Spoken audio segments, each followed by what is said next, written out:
पर भरोसा नहीं था। गांव में उस दिन अजीब माहौल था। तालाब के किनारे जहां उस अजनबी की लाश मिली थी, वहां अब लोगों की भीड़ लगी थी। पुलिस ने जगह घेर रखी थी, पर जैसे ही लोग पास जाते, ठंडी हवा का झोंका उन्हें पीछे धकेल देता।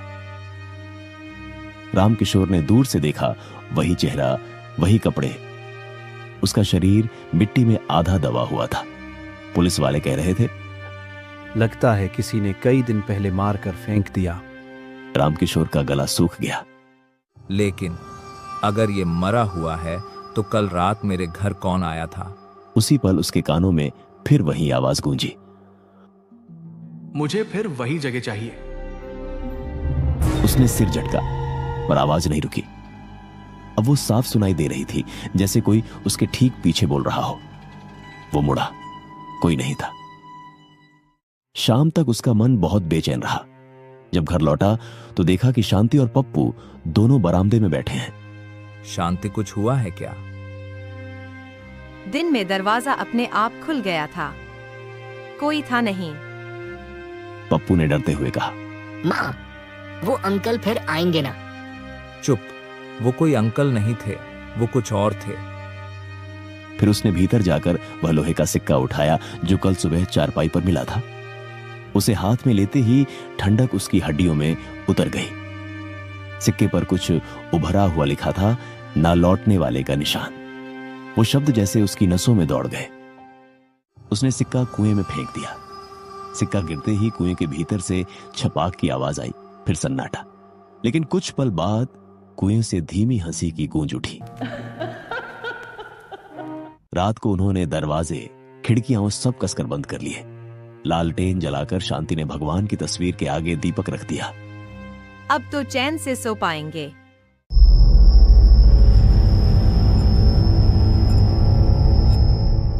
पर आधी रात को दीपक अपने आप बुझ गया। सारे कमरे में अंधेरा छा गया।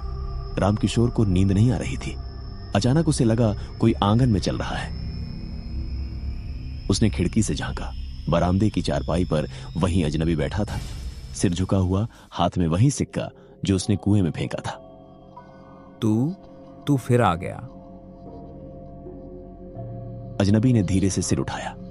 उसकी आंखें अब बिल्कुल काली थीं और होंठों से मिट्टी झर रही थी। तुमने मेरी चीज फेंक दी। वो तुम्हारा सिक्का मेरा निशान था। जहां वो रहता है वहां मैं भी रहता हूं। अजनबी बोला और उसकी आवाज मानो चारों ओर गूंजने लगी। शांति दौड़कर कमरे से निकली, हाथ में तुलसी की माला लिए। भगवान का नाम लो, दूर हटो, उसने चिल्लाकर कहा। अजनबी ने उस पर नजर डाली। उसके चेहरे पर अब एक डरावनी मुस्कान थी। तुम्हारे भगवान यहां नहीं आते। और वो धीरे धीरे धुएं में बदल गया। अगली सुबह गांव वाले इकट्ठा हुए। रामकिशोर ने सारी बात बताई, पर किसी ने विश्वास नहीं किया। भूत वूत कुछ नहीं होते, तुम लोगों को वहम हुआ है।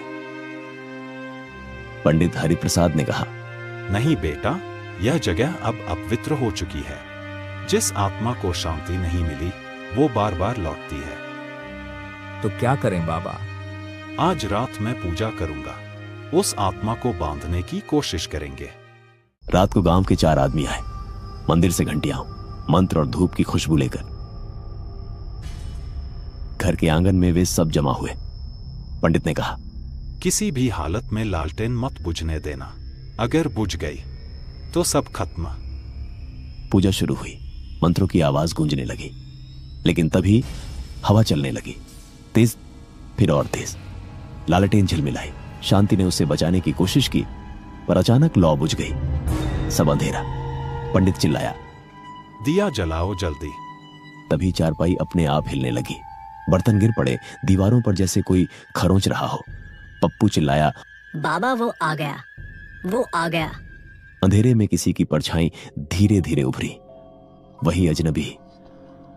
अब उसका शरीर पूरा डरावना दिख रहा, मगर उसकी आंखें लाल अंगारों जैसी जल रही थीं।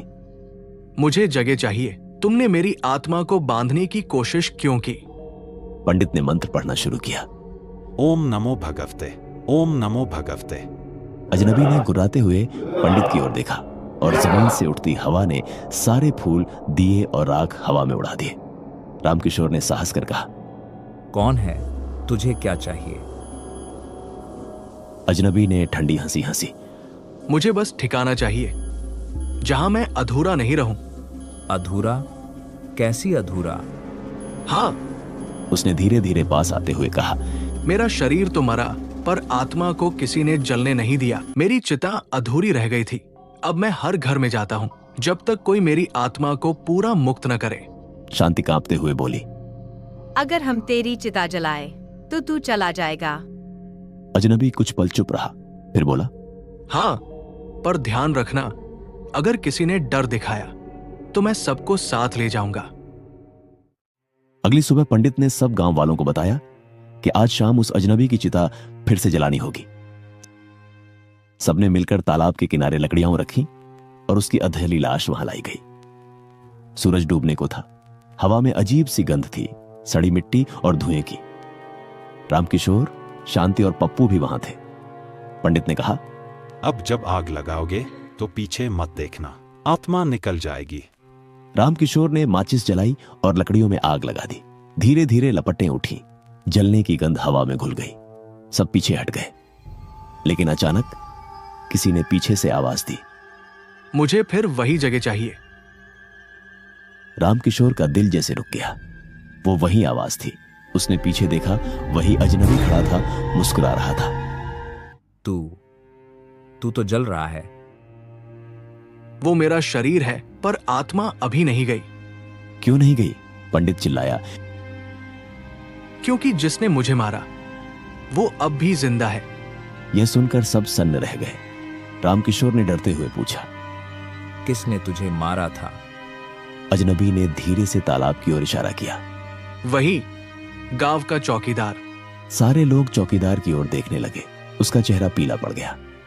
मैं कुछ नहीं जानता। वह बड़बड़ाया।